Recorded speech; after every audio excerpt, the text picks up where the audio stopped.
پاکستان پر حملہ کیا۔ اس بزدلانہ حملے میں اس نے سویلین آبادی کو نشانہ بنایا، جس کی تفصیلات اور اس کی ایک اپڈیٹ، کیونکہ اس میں کچھ مزید شہادتوں کی اور زخمی ہونے کی کنفرمیشن ہوئی ہے، میں آپ کو دوبارہ سے آگاہ کروں گا۔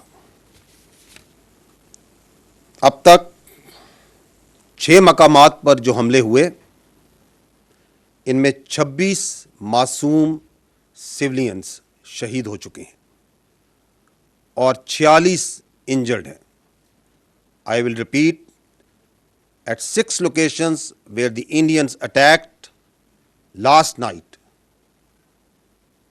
unprovoked, the blatant aggression that they did, Pakistan has lost 26 civilians and 46 are injured. ان کی تفصیلات کچھ اس طرح ہیں۔ احمد پور ایسٹ میں مسجد سبحان اللہ کو نشانہ بنایا گیا، وہاں پر 13 شہادتیں ہوئیں، جن میں 2 3 سال کی بچیاں بھی ہیں۔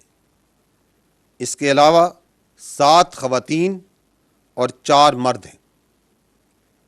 وہاں پر 37 زخمی ہوئے، جن میں 9 خواتین اور 28 مرد ہیں۔ مظفر آباد کے قریب مسجد بلال کو بھارتی جارحیت کا اور بربریت کا نشانہ بنایا گیا، وہاں پر 3 شہید ہوئے ہیں۔ اس کے علاوہ 1 بچی اور 1 لڑکا زخمی ہے۔ کوٹلی میں مسجد عباس کو نشانہ بنایا گیا، وہاں پر 1 16 سال کی بچی اور 1 18 سال کا معصوم بچہ شہید ہوئے۔ اس کے علاوہ 1 ماں اور بیٹی اس وقت زخمی ہیں۔ مرید کے میں مسجد ام القرا کو نشانہ بنایا گیا، وہاں پر 3 مرد شہید ہوئے اور 1 زخمی ہے۔ سیالکوٹ میں جو نشانہ بنایا گیا، اس کی وجہ سے کوئی جانی اور مالی نقصان کی اطلاع نہیں آئی۔ شکر گڑھ میں بھی جو نشانہ بنایا گیا، وہاں پر بھی کسی جانی نقصان کی خبر نہیں، البتہ 1 نقصان ضرور ہوا ہے۔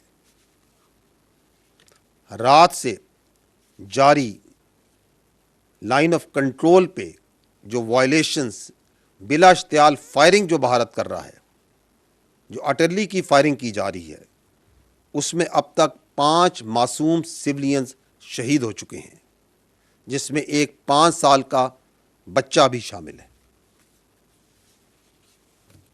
پاکستان کی مسلح افواج نے اپنی قوم کی بھرپور حمایت سے دشمن کو پاکستان پر حملہ کرنے کے چند لمحوں کے بعد ہی منہ توڑ اور بھرپور جواب دیا اور دے رہی ہے۔ لیکن یہ بات ضرور ذہن میں رکھیے کہ بھارت نے پاکستان میں مساجد کو نشانہ بنایا ہے۔ مساجد اور عبادت گاہوں کو نشانہ بنانا اس تنگ نظر سوچ کی عکاسی کرتا ہے جو کہ مودی کی حکومت میں ہندتوا کے زیر تسلط بڑھ رہی ہے، جس میں اقلیت بالخصوص مسلمانوں کو اور ان کی مذہبی آزادی کو سلب کیا جا رہا ہے اور ان کو نشانہ بنایا جا رہا ہے۔ یہ بھی جاننا ضروری ہے کہ جن جگہوں کو نشانہ بنایا گیا، یہ وہی جگہیں ہیں جن کو کل میڈیا باشمول انٹرنیشنل میڈیا نے وزٹ بھی کیا اور دیکھا کہ وہ بلا جواز، بلا ثبوت جو الزامات عائد کیے جاتے ہیں، ایسا وہاں پہ کچھ نہیں تھا۔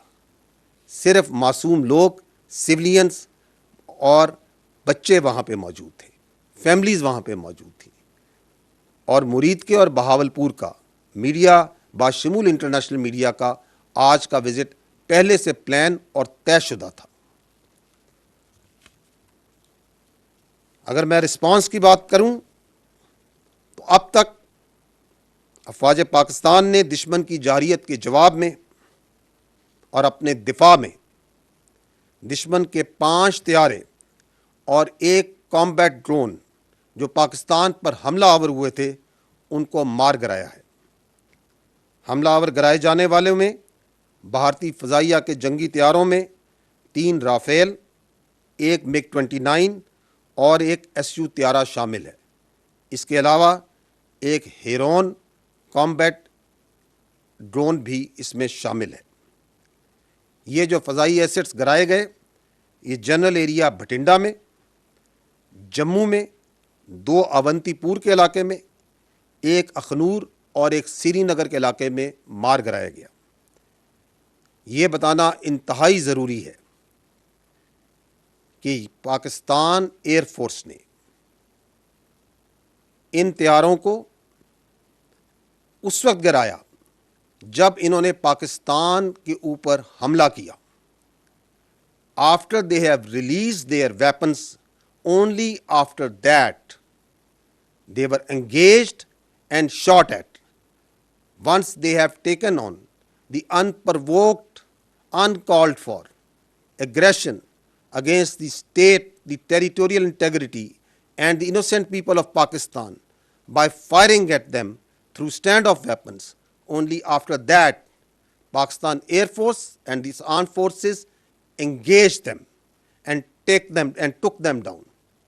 It should also be noted that the Pakistan armed forces could have shot even more than 10 of their aircraft, but we exercised restraint, and at no time any of their aircraft was allowed to enter into Pakistan's airspace, and also at no time none of Pakistan aircraft went into Indian airspace.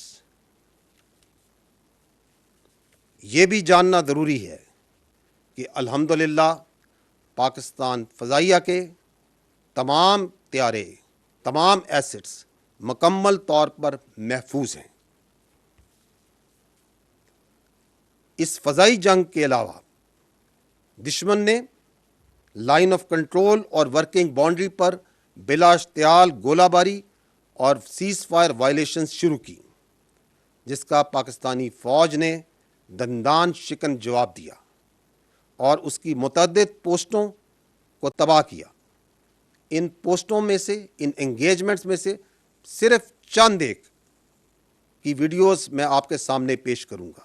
ایک اور افسوسناک عمل اس واقعے میں ہندوستان نے نیلم Jhelum hydro power project کو، اس میں نوسیری dam کے سٹرکچر کو نشانہ بنایا اور اس کو نقصان پہنچایا۔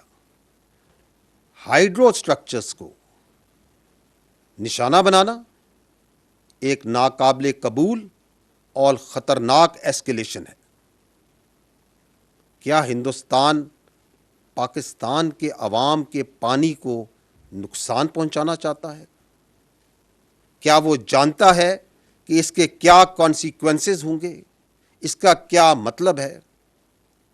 کیا انٹرنیشنل نارمز اور جنگی قوانین اور روایات اس بات کی اجازت دیتی ہیں کہ آپ کسی اور ملک کے پانی کے ذخائر، ڈیمز اور ہائیڈرو پاور سٹرکچرز کو نشانہ بنائیں؟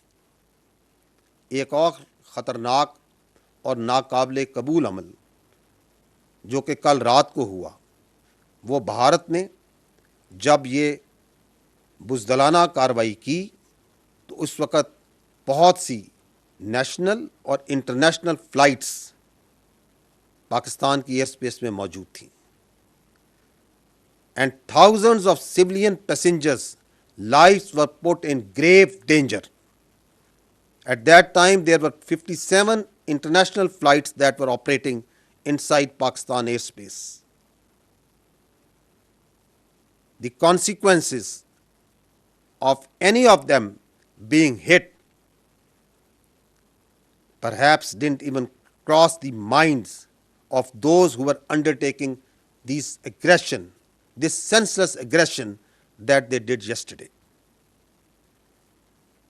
چونکہ یہ ایک ڈیولپنگ سچویشن ہے تو جیسے جیسے واقعات آگے بڑھیں گے میں آپ کو ان تفصیلات سے آگاہ کرتا رہوں گا.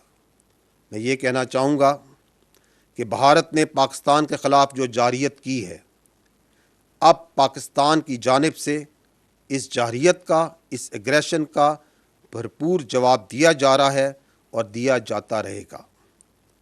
بھارت نے پاکستان پر بزدلانہ طریقے سے رات کے اندھیرے میں حملہ کیا ہے اور پاکستان کی جری قوم کو للکارا ہے. اس کی اس غلط فہمی کو یقیناً ٹھیک کر دیا جائے گا. کیا بھارت یہ نہیں جانتا کہ we are a battle hardened army and that we in the armed forces of Pakistan love and embrace شہادت much more than you fear death. الحمدللہ افواج پاکستان پوری قوم کی بھرپور حمایت کے ساتھ بھارتی جارحیت کا جواب دے رہی ہے اور دے گی. کسی کو بھی پاکستان کی سالمیت اور خود مختاری پر حملہ کرنے کی اجازت نہیں دی جا سکتی. ملک کی سرحدوں کا دفاع، اس پاک دھرتی کا دفاع اور اس پہ جان دینا ہمارا نصب العین اور ہماری خوش قسمتی ہے. In the end, I would like to say, and I want to make it clear, that Pakistan only responded in self-defense. It is India which cowardly attacked Pakistan and violated our territorial integrity and sovereignty and killed innocent citizens, including children, women, and elderly. Pakistan reserves the right and will respond to this aggression at a time, place, and means of our own choice. Pakistan زندہ باد. افواج پاکستان پائندہ باد.